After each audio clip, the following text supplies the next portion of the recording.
We live in a world that is just completely obsessed with happiness.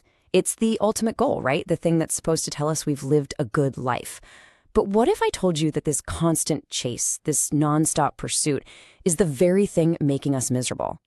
If you're always stopping and asking yourself, hey, am I happy right now? Chances are the answer is going to be no. So in this explainer, we're going to flip that idea on its head and look for a better, more resilient way to build a fulfilling life.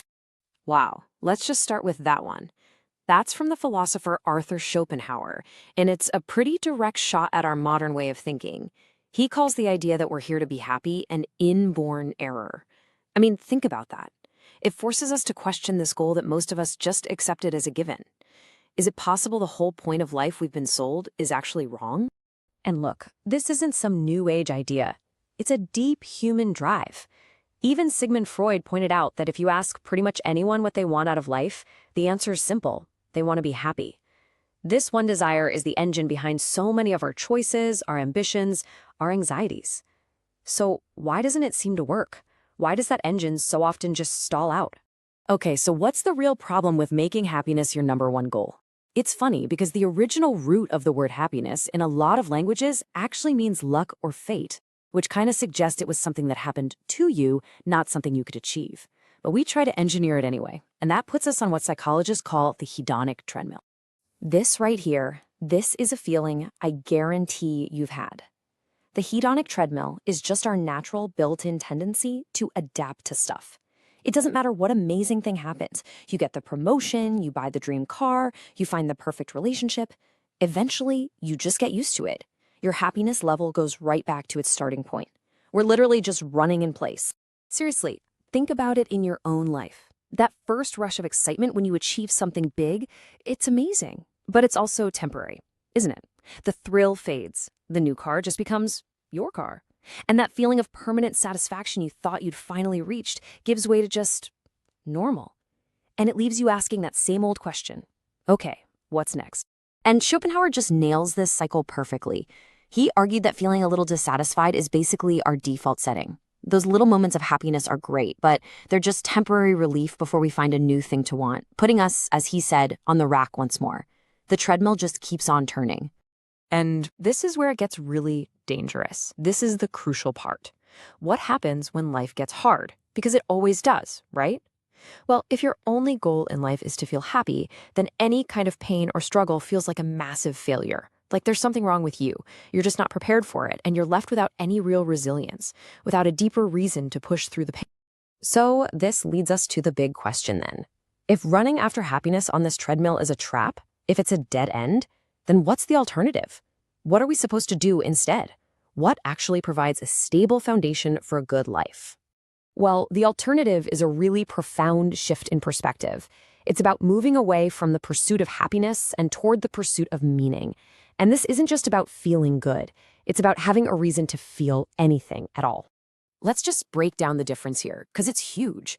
Happiness is an emotion.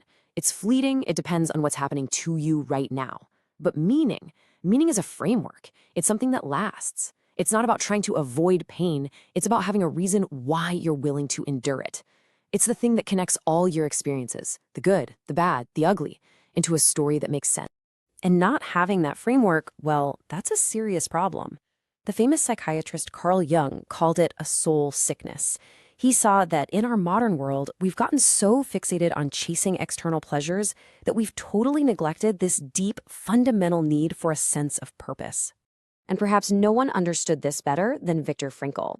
As a psychiatrist who survived the Nazi concentration camps, he saw firsthand, in the most brutal conditions imaginable, what kept people going. And he noticed something incredible. It wasn't always the physically strongest people who survived. It was the people who held on to a sense of meaning, a reason to live. He called this the will to meaning.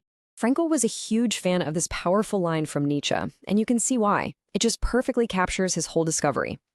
If you have a why, a purpose, a mission, a reason, you gain this incredible strength to endure almost anyhow, no matter how painful it is. Meaning can actually transform suffering from just a pointless, awful thing into a challenge you can overcome. Okay, so I know what you're probably thinking. This all sounds really good in theory. The will to meaning, great, but how in the world do you actually find it? Where does meaning come from? Well, Frankl's answer here completely flips the script. He says we need to stop asking life what its meaning is, like it's some cosmic riddle we have to solve. Instead, he says we need to realize that life is the one asking us the question. Every single day, every challenge, every situation is posing a question to you, and your answer isn't found in thinking about it, but in what you do, in right action. And these actions usually fall into three big categories. We find meaning by creating something. That could be art, a business, or raising a family. We find it in our connections by really truly loving another person. And crucially, we can find meaning in the attitude we choose to take when we're faced with suffering that we simply can't change. I love this quote because it just sums up the whole approach. Meaning isn't about arriving at some static identity, like being a doctor or a firefighter. It's not the noun. It's found in the process, in the striving, in the constant act of becoming. It's the verb of living, not the noun. The functioning toward the goal is what matters, not the goal itself. So all of this brings us to a really beautiful and kind of mind-bending paradox. You might be wondering, okay, so what happened to happiness? If we stop chasing it, does it just go away? It turns out happiness is a byproduct. It's kind of like trying to catch a butterfly. The more you frantically chase it around the yard, the more it flutters away. But if you turn your attention to something else, if you focus on tending your garden, on building something meaningful, you'll often find that it comes and lands gently on your shoulder, all on its own when you least expect it. So I want to leave you with this final question, something to really chew on. Who is the happier person? The one who played it safe, who stayed securely on the shore and just existed? Or the one who sailed out, braved the storms of life, and truly lived? It's a choice we all have to make.